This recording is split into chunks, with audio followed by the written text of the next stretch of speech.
Welcome, everyone, to this briefing brought to you by the Israel Defense and Security Forum, IDSF. In Hebrew, our name is Abitchonistim. IDSF is the leading Israeli organization advocating for strong national security-oriented policies to guide the state of Israel. Thanks, of course, to all of our viewers and supporters for tuning into this briefing.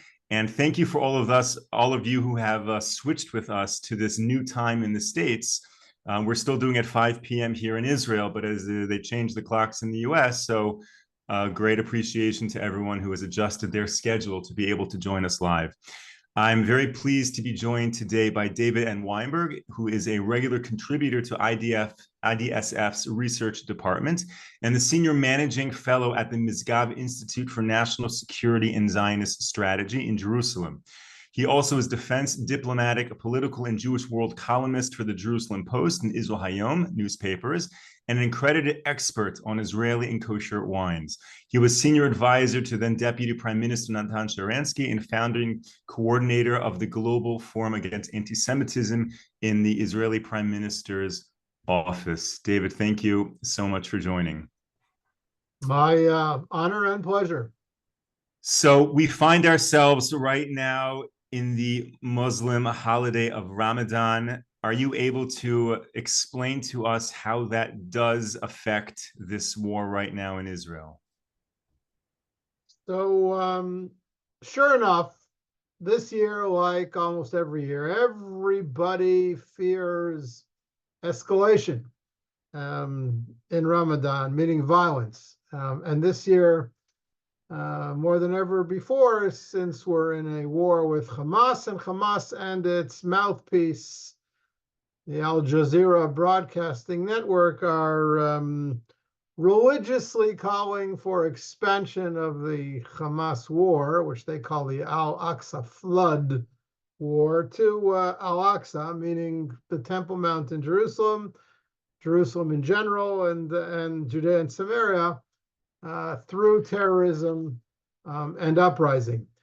And as I said beforehand, sure enough, the Israeli defense establishment is warning Israeli leaders to pay deference to Ramadan, to be extra cautious during Ramadan, to do nothing to provoke Muslims during Ramadan, especially in and around Har HaBayit, the Temple Mount in Jerusalem, because Muslim emotions are so sensitive during this holy month. And President Biden has even gone as far to hint that Israel should halt its war against Hamas in Gaza to allow Muslims to piously observe Ramadan. And maybe some of that charitable Ramadan spirit will rub off on Hamas and they'll melt towards a magnanimous hostage deal with Israel. Those of you know the Hebrew word halavai. I wish it were to be so. I think this is not good. I think this is the soft bigotry of low expectations that so-called security experts, politicians, diplomats, statesmen, presidents of countries nod their heads and say, well, of course, tensions are always high during Ramadan, and therefore the Jews, Israelis, should keep a low profile because Muslim violence has to be anticipated during their holy month. I think that such sentiment insults the majority of the world's Muslims, as well as our intelligence. It's the very definition of surrendering to bullies, rather than confronting them and vanquishing them. Now, you wrote an article entitled Dancing Around Ramadan, and I want to share that with our viewers. And one of the important things you discuss is a little bit of the history here in the Middle East in terms of war and conflict falling out during Ramadan and on holidays. Meaning, if we take a broader perspective, it would almost be an anomaly. It'd be unnatural to pause things during a holiday. Are you able to describe the history a little bit? So, it would be nice if Palestinian Muslims in Jerusalem, Judea, Samaria, and Gaza would approach the holy month of Ramadan in the spirit of intended by the religion, a month of fasting, charity, contrition, prayer, what we call chesed, good works. And it's true that many devout Muslims indeed do so, but it's also true that Ramadan frequently has been exploited for ramped up holy war against Israel and against Jews. And the obvious example is the Yom Kippur War. 1973, Egypt and Syria attacked Israel on Yom Kippur. It was Ramadan. Somehow, the prayer, contrition, and reflection that's supposed to characterize Ramadan didn't prevent them from initiating a sneak attack on Israel. That war, of course, led to thousands of Israeli dead. By the way, the Egyptian and Syrian soldiers also got a ptur, an exemption from fasting, because they were involved in the religious duty of killing infidels, meaning Israelis. And there are many examples of Ramadan attacks on Israel. Back in 2016, there was a murderous campaign of Hamas attacks against Israel during Ramadan. ISIS has conducted significant bombing campaigns, killing hundreds of Muslims in Iraq during Ramadan. That's back in 2016, 17, and 18. There was a Ramadan Muslim attack on that nightclub in Orlando, Florida, back in 2016, killing dozens of people. These are not isolated examples. Arabs have historically fought vicious wars against each other and against Israel during Ramadan. And that brings us to Har Habayit, to the Temple Mount, which is always the apex. Now, there is this international call always on all parties, meaning the Palestinians and on Israel, to not provoke tensions and maintain the status quo on the Temple Mount. I hate that statement because there's a lie embedded in it. And the lie is that Israel has done anything to provoke Muslims on the Temple Mount or has violated the so-called status quo. The opposite is true. It is the Palestinian, the Muslim side, that has brazenly, unilaterally, violently changed the status quo on the Temple Mount over the past 25 years.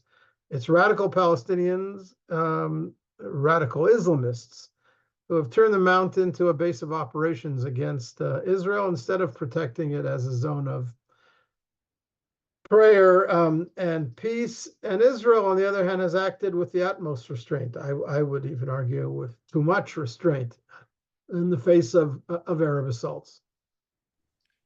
David, are you able to just explain to all of us what the status is of the Temple Mount in terms of Muslims or Arabs wanting to visit it, in terms of Israelis or Jews wanting to pray on the Temple Mount? Meaning, what is the status quo, so to speak, of the Temple Mount? And then how is that then potentially affected by Ramadan? Just to give our viewers a broader view if they're not necessarily familiar with the restrictions up there.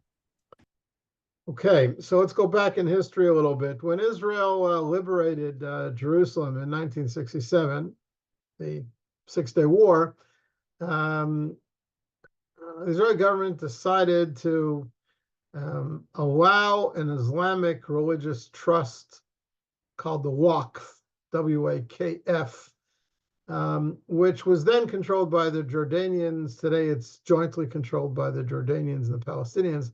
Israel allowed that Islamic religious trust to remain as the administrator or the custodian of the Temple Mount. There's a Jewish religious traditional approach that prescribes Jews from entering the Temple Mount or praying on the Temple Mount. And it was easy back then for the government to decide that there are two Muslim shrines on the Temple Mount. One is the Dome of the Rock Shrine, and the other is the Al-Aqsa Mosque. And to let them retain control of the Temple Mount, Jews, Israelis, and non-Jews who are not Jews or Israelis would be allowed to visit but not pray on the Temple Mount. And that was pretty much the case for about 25 years. But over the last 25 years, as I said, the Waqf has become a violent, aggressive actor. The Waqf and its people have attacked Jewish visitors to the Temple Mount. They've attacked Jewish worshipers at the Western Wall at the foot of the Temple Mount. They've attacked prayer goers on their way to the Western Wall.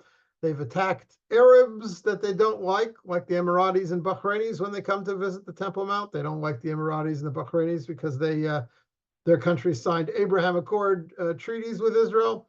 And they've greatly restricted visitation rights for all non-Muslims, and the pulpits and the mosque have been hijacked for the most blood-curdling sermonizing against Israel. To me, the worst thing that the Waqf has done over the last 2 decades is that it's conducted vast, illegal, unsupervised digs underneath the Temple Mount, particularly in an area known as Solomon Stables, where they dug out 400 truckloads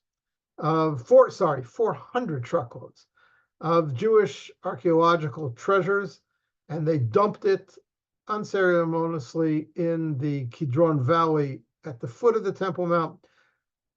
An archaeological crime of world proportions. By the way, there's a project called the Temple Mount Sifting Project, where volunteers and archaeologists have been sifting through that rubble that was dumped out of the Temple Mount, and they found thousands of artifacts from the temple periods in this rubble. So they're stoking a broad-scale campaign, both against Jewish history and the authenticity of Israel's claims to Jerusalem and the Temple Mount. They've allowed ISIS, Al-Qaeda, Turkish, and radical Islamic movement demonstrations on the Temple Mount. They've used both Al-Aqsa Mosque and the Dome of the Rock Shrine as weapons depots. There have been Israeli soldiers killed on the Temple Mount by terrorists who took refuge inside the Muslim shrines.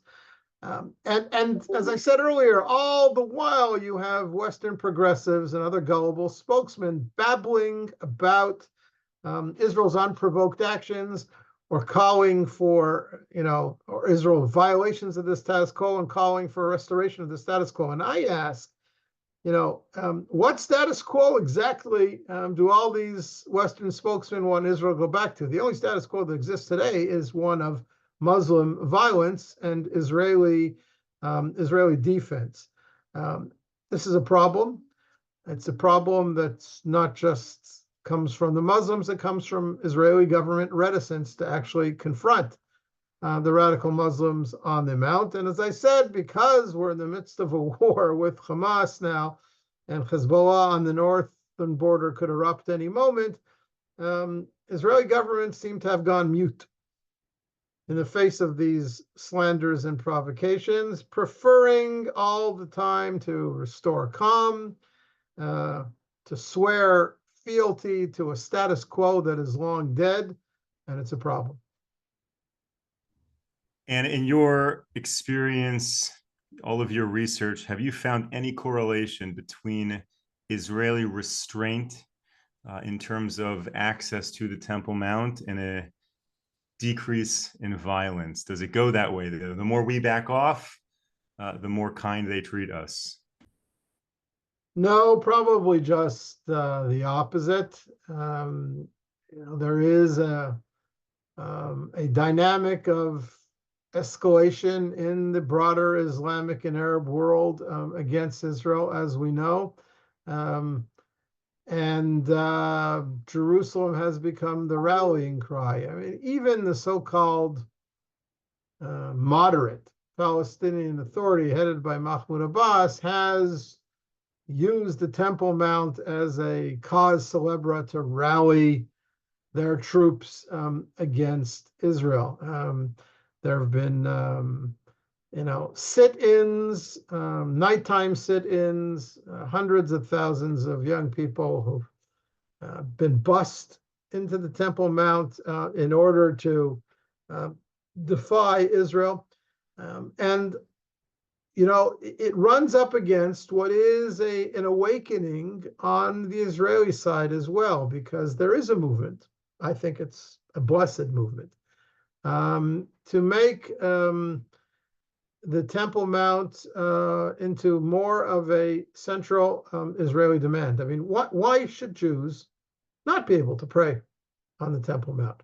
Why can't we share the space, or share the space in time with different hours for Jewish and Muslim prayer on the Temple Mount? By the way, we have such arrangements at another important holy site, at the Ma'arat HaMachpelah, the cave of our forefathers in Hebron, where there are both time-sharing arrangements and space sharing arrangements throughout the year, where there's more access for Jews and Israelis on Jewish holidays, and there's more access for Muslims on Muslim holidays. But the other side, the Arabs, the Muslims, are not willing to consider this at all. And there is a growing movement of religious Israelis, Orthodox Israelis, primarily from the national religious world, the knitted kippah world, but also from parts of the ultra-Orthodox or Haredi world, to make visits to the Temple Mount and even quiet prayers on the Temple Mount a more regular occurrence. This requires religious ritual preparations, which is a complicated thing, but it is a growing movement, and I think that Israel should make assertion of Jewish prayer rights on the Temple Mount a more central part of Israel's diplomatic oeuvre. Thank you, David, and thank you to all of our viewers who are sending in questions either in the chat or in the emails. David, I want to jump topics completely because you wrote another article which is fascinating, and I'm going to share it in the chat also, about UNRWA. And I believe you wrote about the 10 myths of UNRWA, and I want to hone in on one of the myths that you speak about, and hopefully you can elaborate. All of the attempts to build this port in Gaza, to get supplies into Gaza, is operating under the assumption that there is a dire crisis in Gaza. They're on the verge of starvation, and you address that foundational assumption in your piece. Are you able to elaborate on that a bit? Okay, so UNRWA is has become a more central issue in global diplomacy today because of the Hamas attacks of October 7th and the revelations that UNRWA employees were among the attackers. The fact that UNRWA is an evil organization from an Israeli perspective, not a moderating or calming force at all, but one that is basically a political outfit that shapes the ongoing narrative of Palestinian victimhood, refugeehood, and educates towards perpetual war with Israel. That's not new, and that's been ongoing for a long time. But now there's, concrete evidence of UNRWA's involvement in Hamas terrorist operations. And of course, Israeli troops have found Hamas terror attack tunnels inside or underneath every single UNRWA institution, schools, clinics, hospitals in Gaza. Now, there is a humanitarian crisis in Gaza today. Israel has wrought significant destruction in Gaza and forced the residents of northern and central Gaza to flee to southern Gaza, where they are refugees in Khan Yunis and Rafiah, and UNRWA is playing a role in providing food, water, and medicine to these displaced Palestinians. But the notion that there's starvation in Gaza today is not true. There are hundreds of trucks of humanitarian supply and aid that go into Gaza every day. It's not true that Palestinians in Gaza need UNRWA to keep them alive. There are plenty of other international aid organizations, including the governments of the UAE and Jordan, who are providing aid to Palestinians in Gaza. And what's worse, and the most upsetting of all, is that significant parts of the humanitarian assistance going into Gaza is being absconded, is being confiscated by Hamas itself to supply its army and its favored elites. And UNRWA does nothing about this. It has long cooperated with Hamas, and it isn't going to stop now. So there is a steady flow of goods into Gaza, and it could be and can be distributed to Palestinians there without UNRWA's pockets being involved or padding UNRWA's pockets, and by the way, padding Hamas's pockets. So UNRWA is not the right way to deliver assistance to Palestinians. It's certainly not the most efficient way.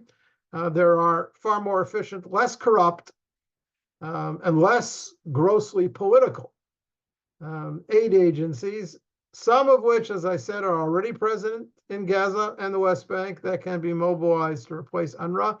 It is a clear goal of Israeli policy today to end UNRWA's presence in the territories and in Jerusalem. Israel has long been protective of UNRWA because it didn't want to have to deal with these Palestinians. That was a mistake. Everybody in Israel realizes that now, and it needs to change.